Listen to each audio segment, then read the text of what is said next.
Manuel Ibero se plantó frente a la cámara, le cortó la palabra a Santiago del Moro y le gritó que la producción los estaba manipulando desde el día 1, con la mano temblando y los ojos inyectados en sangre, mientras todo el estudio se quedó en un silencio helado. Si querés ver cómo se desarma todo minuto a minuto, suscríbete, deja tu like y decime desde qué ciudad o país estás mirando esto. Para entender cómo llegamos a ese instante exacto, hay que volver unos días atrás, porque nada de esto salió de la nada. En la casa, Manuel llevaba semanas sintiendo que las reglas se movían según le convenía a ciertos nombres, que las consignas se explicaban de manera confusa y que los resúmenes de lo que pasaba afuera siempre recortaban sus intervenciones más claras. Al principio lo tomó con calma, pensó que era parte del juego, que el desgaste natural de vivir encerrado podía generar malentendidos y que con el tiempo las cosas se ordenarían. Pero en la ronda de nominaciones, las cosas se torcieron por completo. Cuando se anunciaron los votos, Manuel notó que algunos números no cerraban con lo que los compañeros habían dicho en confesionario. Y aunque no dijo nada en el momento, empezó a guardar cada frase, cada mirada, cada gesto que le confirmaba que algo no estaba bien. En el día de la gala, la tensión ya era palpable. Santiago del Moro entró con su energía habitual, saludó a los participantes, leyó las planillas y arrancó el recorrido habitual. Manuel estaba sentado, serio, con la mirada fija en el presentador, esperando su turno. Cuando le tocó hablar, en lugar de responder con la frase preparada, soltó todo lo que tenía adentro. Dijo que no aceptaba más que se jugaran con sus palabras, que se editaran sus conversaciones para mostrarlo agresivo cuando en realidad solo pedía claridad, que la producción decidía qué historias empujar y cuáles apagar según la estrategia del programa, y que eso ya no era entretenimiento, sino manipulación abierta.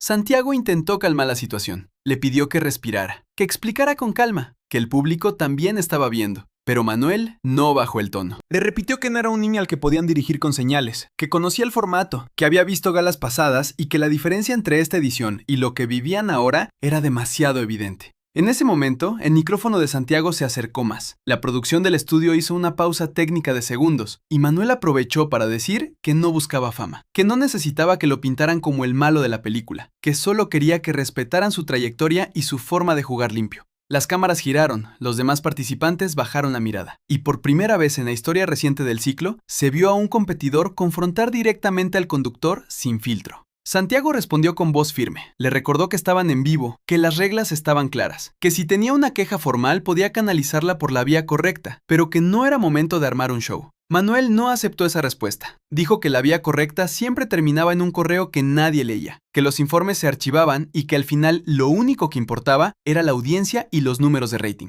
La discusión se extendió por casi 2 minutos, con frases cruzadas, interrupciones mutuas y un clima que hizo que hasta el público en el estudio dejara de respirar por un instante. Cuando por fin se dio un corte para comerciales, Manuel se levantó de su silla, se acomodó la ropa y se quedó mirando hacia la cámara principal, como si supiera que esas imágenes no se iban a borrar fácil. La producción intentó retomar la gala con normalidad, pero el daño ya estaba hecho.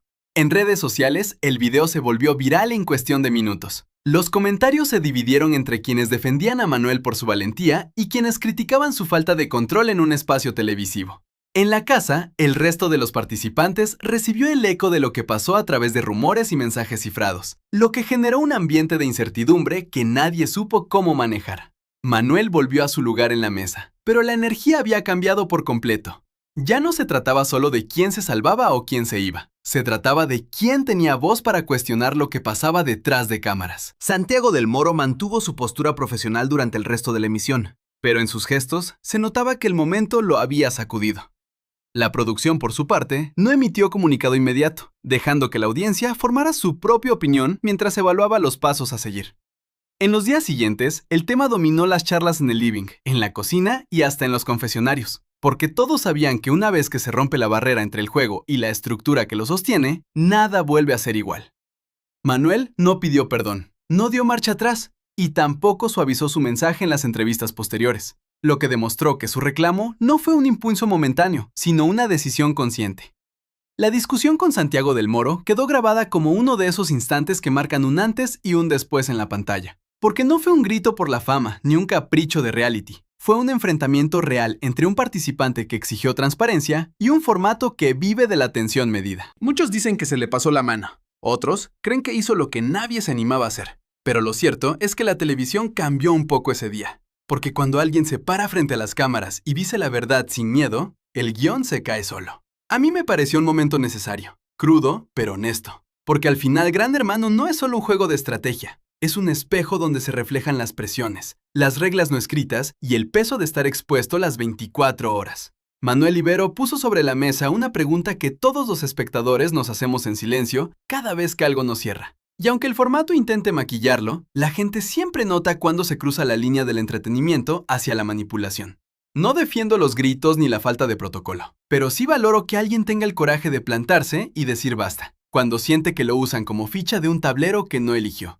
La televisión necesita estas sacudidas para no volverse predecible, y los programas de realidad pierden sentido cuando el público deja de creer en lo que ve. El formato depende de la confianza del público, y cuando esa confianza se quiebra, el programa se tambalea sobre sus propias bases, sin importar cuántas luces se enciendan en el estudio ni cuántos seguidores tengan en redes. Este episodio demuestra que los participantes ya no son piezas pasivas, que tienen voz, que tienen memoria y que están dispuestos a defender su lugar con todo lo que tienen. Me quedo con la certeza de que la próxima